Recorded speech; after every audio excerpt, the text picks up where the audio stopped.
Assalamualaikum warahmatullahi wabarakatuh. Apa kabar semuanya teman-teman? Kembali lagi di channel Ayo Kita Belajar. Kali ini kita akan kembali membahas untuk nomor yang 5, OSN 2019 tingkat provinsi untuk mapel biologi. Jadi silakan simak baik-baik ya teman-teman. Nah, ini dia soalnya teman-teman. Jeremy ingin membuat senjata biologis yang berasal dari bakteri genus Enterobacter. Bakteri ini dapat menghasilkan protein toksin pada daerah periplasma. Jadi, targetnya ini adalah pada daerah periplasma ya teman-teman. Agar toksin tersebut dapat ditransfer ke dalam periplasma, dibutuhkan PLB leader sequence pada ujung N dari polipeptida yang dihasilkan disertai pemotongan oleh signal peptidase. Untuk dapat mengekspresikan toksin ini, Jeremy harus menyisipkan gen toksin tersebut ke dalam vektor ekspresi menggunakan berbagai pilihan enzim restriksi. Ekspresi toksin ini dilakukan dengan vektor ekspresi PET20B plus yang memiliki cloning region seperti pada gambar. Ini cloning region ya. Untuk memastikan bahwa toksin berhasil ditransfer ke periplasma, Jeremy melakukan fraksionasi sel bakteri Enterobacter untuk memisahkan periplasma dan sitoplasma. Deteksi toksin dilakukan menggunakan teknik kromatografi afinitas menggunakan label Histag. Jadi, karena dia menggunakan afinitas ya teman-teman, berarti penggunaan atau pendeteksiannya ini tergantung pada Histag. Jadi kalau misalnya ada Histag berarti eksperimennya itu berhasil teman-teman. Kita lihat nih. Jadi ini bagian promoternya sudah kita sudah dikasih tahu ya. Ini bagian promoternya. Terus kita arahnya ke sini ya. Berarti ini yang 5, ini ujung 5 ya teman-teman. Ini ujung 5, ini ujung 3 ya karena dia bagian ending gitu. Nah, tuh. Nah, kita sudah tahu, langsung saja kita jawab untuk yang opsi A. Untuk yang opsi A, jika Jeremy menggunakan enzim restriksi DE1 dan BAM H1, maka toksin akan dapat diekspresikan ke dalam periplasma. Kita lihat dulu syarat ini ya, syarat supaya toksinnya itu bekerja adalah dia membutuhkan namanya PLB leader sequence. Berarti yang ini nih yang bold ini nih yang dibutuhin dalam prosesnya. Makanya kalau misalnya kita potong di daerah sini set ND1 ya sini. Kemudian ini yang BAM H1. Nah, berarti otomatis ya teman-teman, ini PLB-nya tidak dapat ya. Tidak dapat nih PLB-nya karena ini terpotong kan. Dia kan menggunakan dua situs restriksi, maka otomatis ini yang terbuang nih. Menjadikan toksin gitu ya.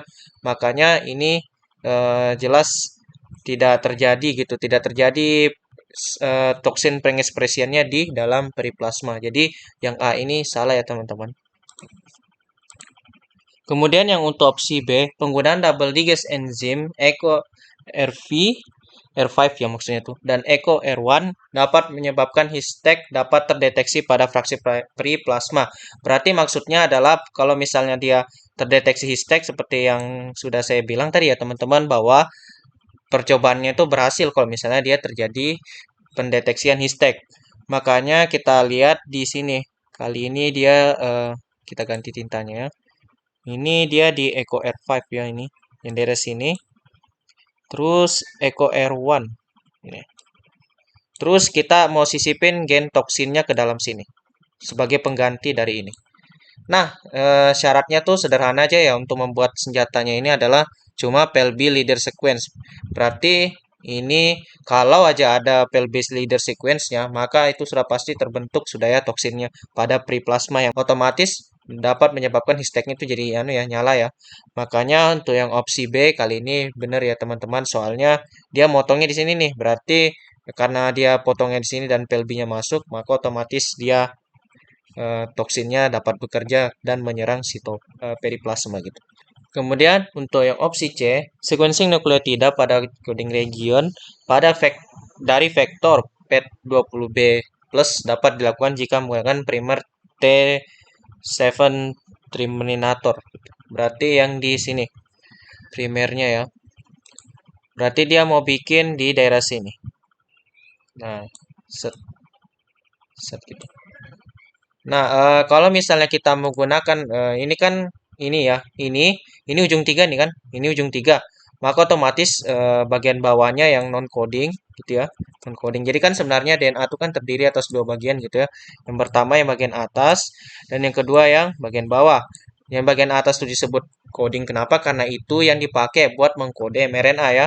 Sedangkan ini di bawahnya ini disebut non-coding. Kenapa teman-teman? Karena dia tidak dipakai untuk mengcoding mRNA daerah sini di bawah ini. Tapi sebagai penyebutannya karena dia mirip-mirip ya strukturnya dengan mRNA, makanya dia disebut sebagai template. Ya, jadi gitu ya teman-teman. Nah, karena sudah kita tahu ya, maka ini kita sudah tahu nih. Karena ini promoter otomatis ini 53 ya. 5 di sini 3. Sorry. Nah, sedangkan untuk yang di bagian bawah kita nih pakai primer nih. Berarti otomatis primer itu kan melekat ya, melekat di bagian atasnya gitu. Maka otomatis primernya tuh pasti ujungnya di sini 5 dan di sini ketiga. Sip. Nah, 3. Ini untuk yang primernya, peringatan primernya.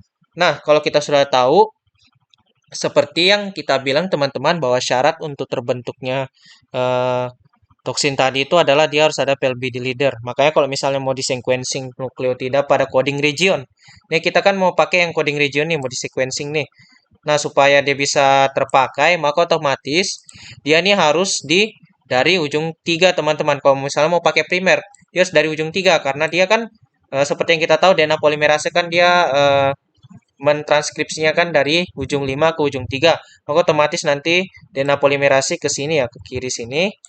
Nah, makanya kita dapat tuh kalau misalnya dia ke kiri, nah dapat nih semua nih gennya semua nih. Nah, set didapat semua ya kalau misalnya kita mulainya dari ini terminator yang bagian primernya nih. Tapi kalau kita mulainya di bagian tengah atau misalnya di sini belum tentu dapat semua ya teman-teman. Makanya sequencing yang paling cocok tuh adalah di daerah terminator primer yang bagian ujung 3 nih, terminatornya nih. Nah, maka untuk kali ini untuk opsi C jawabannya itu benar juga ya teman-teman. Kemudian yang opsi D, penggunaan double digit XBA1 dan NDE1 akan menghasilkan toksin yang hanya dapat dideteksi di sitoplasma. Kita lihat kali ini, ntar ya kita hapus sedikit dulu ini. Kita hapus semua ya. Nah, kita lihat SBA1 berarti dia yang ini ya. XBA1 dan dia yang NDE1. Nah, jadi yang hilang itu adalah yang RBS, ribosome binding site ya.